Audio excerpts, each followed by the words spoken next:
না, জমির সরকার সাহেব তো প্রবীণ রাজনীতিবিদ, শিক্ষাবিদ, অ্যান্ড ওনার ওনার নিজের ক্যারিয়ারে তো অনেক অনেক একটা লম্বা ক্যারিয়ার একেবারে, সেই মানে এজ এ লয়ার থেকে রাজনীতি, তারপরে উনি স্পিকার, তারপরে দীর্ঘ রাজনৈতিক জীবনে একটা ওনার অবদান তো অনেক। একটা সৎ মানুষ ছিলেন, যোগ্য মানুষ ছিলেন। রাজনীতিতে এই ধরনের মানুষের উপস্থিতি অনেক একটা বড় অবদান রাখে। এটার একটা প্রভাব বিভিন্নভাবে থাকে। ভালো, সৎ, যোগ্য, দেশপ্রেমিক, এটা প্রভাবিত করেছেন উনি। এবং as a speaker, owner as a education minister যখনই যে দায়িত্ব পেয়েছেন উনি সততার সাথে, নিষ্ঠার সাথে পালন করেছেন এবং জাতি উপকৃত হয়েছে। ওনার যাওয়াটা আমাদের রাজনৈতিক অঙ্গনে একটা নিশ্চয়ই একটা তো কিছু শূন্যতা সৃষ্টি করবে।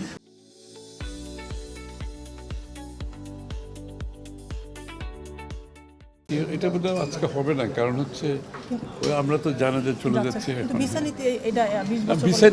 ভিসা নীতি করতে হবে তো। এখন আধুনিক বাংলাদেশ গড়তে হলে সব যেরকম পরিবর্তন করতে হবে, ভিসা নীতি পরিবর্তন করতে হবে না। একটা ভিসা নীতি একটা দেশ সম্বন্ধে কথা বলবে, এই দেশটি কেমন, এই দেশটি কি সহজগম্য একটা দেশ, নাকি এটা কোনো বন্ধ, এখানে কোনো অনেক প্রতিকূল অবস্থায় বিরাজ করছে এই দেশে ঢুকতে হলে। তো সুতরাং এটা একটা আধুনিক প্রণয়ন দরকার আছে, এই জন্য বিষয় নীতিটা আমরা রিভাইজ করছি। এর ফলে দেশের অর্থনীতি ডেফিনেটলি এখানে পর্যটন, এখানে যারা বিনিয়োগ করবে, এই দেশে মানুষ আসবে, এই দেশের উপর আস্থা রাখবে, বিষয় নীতিতে একটা বড় ভূমিকা আছে এখানে। বিষয়টা নতুন প্রোগ্রাম, আমরা তো আগের প্রোগ্রাম থেকে বেরিয়ে আসছি। কারণ ওরা আগের প্রোগ্রাম ছিল ওই স্বৈরাচার আমলের যে প্রোগ্রামটা করেছিল, ফ্যাসিস্ট আমলে, ওখানে অনেকগুলো বিষয় তো আমরা সম্মত হইনি। তো সেই কারণে আমরা সেই প্রোগ্রাম থেকে বেরিয়ে আসছি। এখন আবার নতুন প্রোগ্রামে যাচ্ছি। একজন নির্বাচিত সরকারের বাংলাদেশের মানুষের স্বার্থ সুরক্ষা করে যে ধরনের প্রোগ্রামে যাওয়া দরকার সে ধরনের প্রোগ্রামে যাব না। কিস্তির টাকা নিয়ে আমাদের কোনো চিন্তা নেই। আমার চিন্তা হচ্ছে যে প্রোগ্রামে যাব এটা বাংলাদেশের স্বার্থ সংরক্ষিত হবে কিনা।